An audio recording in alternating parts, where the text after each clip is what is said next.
ನವರಾತ್ರಿ ಅಂದ್ರೆ ಸಾಕು ಕರಾವಳಿ ಮಂದಿಗೆ ಥಟ್ಟನೆ ನೆನಪಾಗುತ್ತೆ ಹುಲಿವೇಷ. ದಸರಾ ಶುರುವಾಗುತ್ತಿದ್ದಂತೆ ತಮಟಿ ಸದ್ದಿನ ಅನುರಣನವಾಗಿ ಥೇಟ್ ಹುಲಿಯಂತೆ ರೂಪ ಧರಿಸಿರೋ ದೃಶ್ಯಗಳು ಕಾಣಸಿಗುತ್ತೆ. ತಾಸೆಯ ಸದ್ದಿಗೆ ಊರಿನ ಹುಲಿಗಳ ನರ್ತನವಂತೂ ಅಬ್ಬಬ್ಬಾ ಸಿಕ್ಕಾಪಟ್ಟೆ ಪವರ್ಫುಲ್ ಹುಲಿಗಳಿವು. ಮೈ ತುಂಬ ಹುಲಿ ಬಣ್ಣ, ಅದರ ಮೇಲೊಂದಷ್ಟು ಚುಕ್ಕಿಗಳ ವರ್ಣಚಿತ್ತಾರ, ವೇಷಧಾರಿಯ ಮೈ ಮೇಲೆಲ್ಲ ಕಲಾಕುಂಚದ ಬಿತ್ತರವಂತೂ ಕಣ್ಮನ ಸೆಳೆಯುವಂತಿರುತ್ತೆ.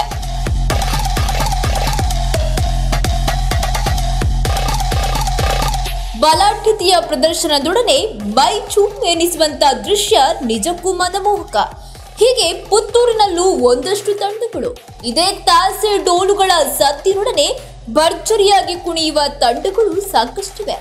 ಆ ಎನರ್ಜಿ ಏನು, ಆ ಸಂಭ್ರಮವೇನು? ದಸರಾ ಅಂದ್ರೆ ಈ ಹುಲಿಗಳಿಗೆಲ್ಲ ಸಿಕ್ಕಾಪಟ್ಟೆ ಉತ್ಸಾಹ ಹುಲಿ ಕುಣಿತಕ್ಕೆ ಆವಾಹಿಸಿಕೊಂಡಂತೆಯೇ. ಇದೇ ರೀತಿ ಕಳೆದ 3 ವರ್ಷಗಳಿಂದ ಹುಲಿ ವೇಷದ ಲೋಕದಲ್ಲಿ ಬಣ್ಣ ಹಚ್ಚುತ್ತಾ ಕುಣಿದು ಕುಪ್ಪಳಿಸುವ ಹುಲಿಗಳ ಸಮೂಹವೇ ಕಲ್ಲೇಗ ಟೈಗರ್.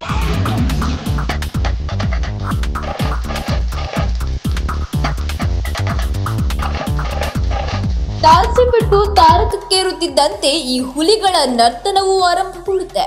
ಭಕ್ತಿಯ ಸಂಕೇತವಾಗಿಯೂ ಹಲವು ಪ್ರಕಾರಗಳಲ್ಲಿ ಇಲ್ಲಿ ಹುಲಿ ಕುಣಿತಗಳ ದಂಡು ಸಾಗಿ ಬರುತ್ತೆ. ಸದ್ದು ಗದ್ದಲದ ದಸರಾ ಹೊಸ ಹುರುಪಿನ ವಾತಾವರಣವನ್ನೇ ಸೃಷ್ಟಿಸಿಕೊಟ್ಟಂತಿದೆ. ಇನ್ನು ಕಲ್ಲೇಗ ಟೈಗರ್ಸ್ ತಂದಿರೋ ಈ ಹುಲಿಗಳ ಜಬರ್ದಸ್ತ್ ಪ್ರದರ್ಶನ ನೋಡುಗರ ಕಣ್ಣಿಗೆ ಒಂದು ಹಬ್ಬ.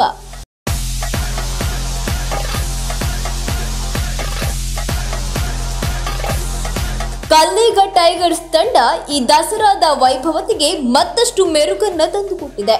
ಬಣ್ಣ ಹಚ್ಚಿದ ಹುಲಿಗಳು ಯಾವ ಹೀರೋಗಳಿಗೂ ಕಡಿಮೆ ಇಲ್ಲ ಎಂಬಂತೆ ಸಂಪ್ರದಾಯದ ಸೊಬಗಿನೊಡನೆ ಎದೆ ಉಪ್ಪಿಸಿ ಕುಣಿಯುತ್ತಿದ್ರೆ ಇದನ್ನ ನೋಡೋದೇ ಬಲು ಚಂದ.